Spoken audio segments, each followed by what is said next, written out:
When was the last time you struggled hard through something? Maybe a degree, or trying your best to win at some sport, or you or a family member diagnosed with cancer. Something happens, and that something will gladly devour your very existence if you let it. After months or years, you finally catch a glimpse of light approaching the end of the tunnel, and you run into people who love you, and you vent about how far you've come. And one of them has the well-meaning but unmitigated gall to call you resilient. Maybe it's just me, I don't know. But the way that word gets thrown around sometimes paints it as a threat.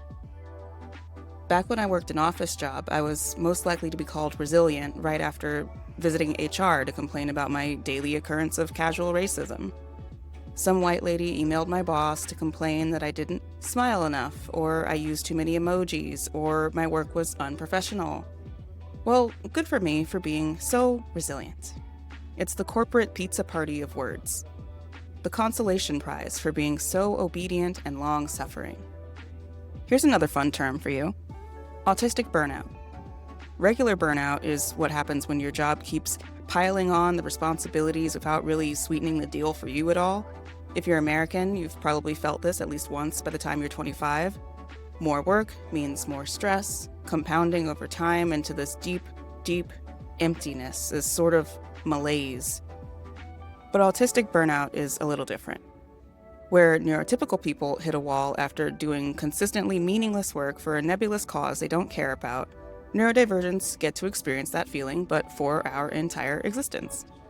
A unique brand of hopelessness that comes from never really being seen by most of the quote-unquote normal people in our lives, the people we're surrounded by day to day. For most of our youth, autistic people are told we're both too much and not enough. We learn to tamp down our quirkier behaviors, to sit on our hands when we're excited, to avoid being cringe.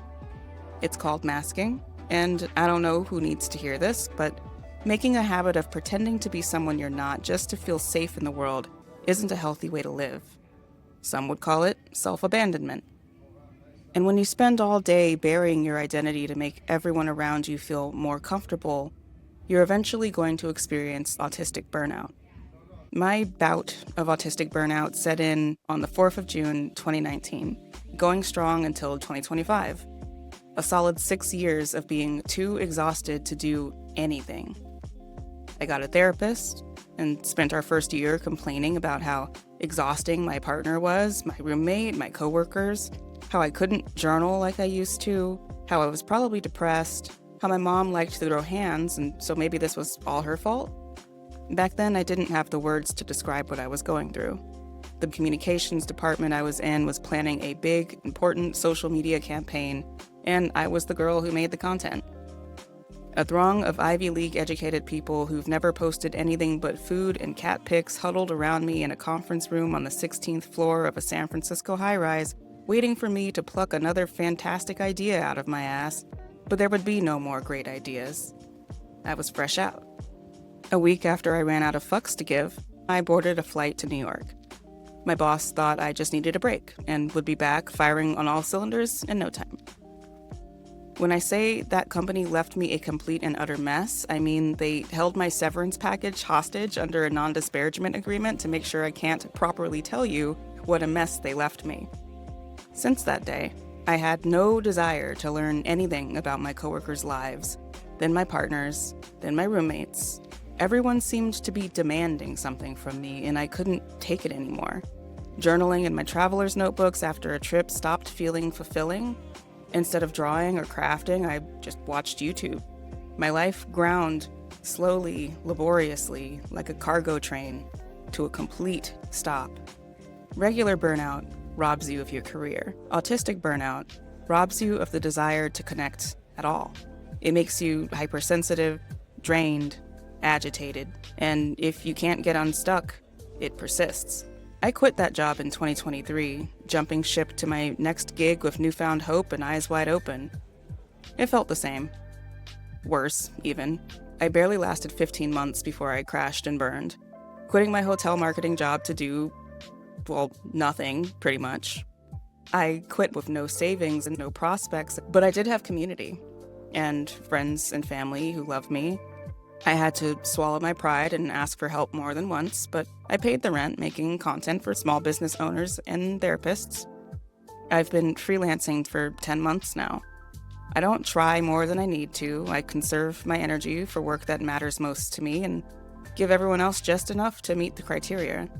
But writing for no good reason is curing my autistic burnout, and ironically, no one calls me resilient anymore because I stopped spending time with people who put me through hell.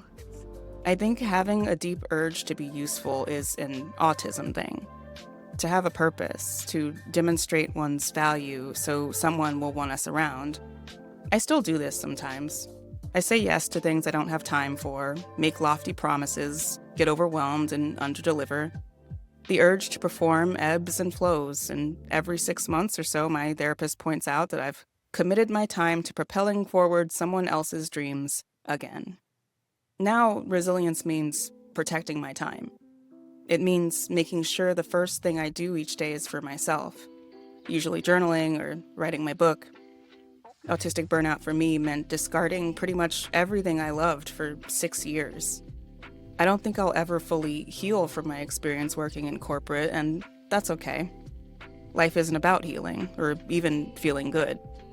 I think life is about finding just enough discipline to create your own reality. If you want to be an author, write a book. Translate thoughts into actions every day until the life you want is within reach. And if life is draining you, imagine what would make you leap out of bed in the morning to do, and then take steps, no matter how small, to inch toward living that life instead. I don't know what to call my novel yet. Probably won't give it a name until I'm some 30 chapters in, and right now I'm like 4. But sitting down to write it every morning without fail for the last 27 days reminded me that I really haven't written something fun, something I genuinely liked that made me happy to read, in over a decade. Even if no one reads this book, I wake up at 5 a.m. with new ideas, and I actually get out of bed and write them the fuck down, the same way I did as a nonverbal tween, joyfully building new worlds with every second of my free time. Some people grow up knowing exactly what they want and how to achieve it. I don't know anyone like that, but if that's you, okay, good job. Good job. The rest of us come full circle to the things we love in such a fascinating way. My autistic burnout ended on the 20th of June, 2025. 6 years, 4 apartments, and 2 long-term relationships later.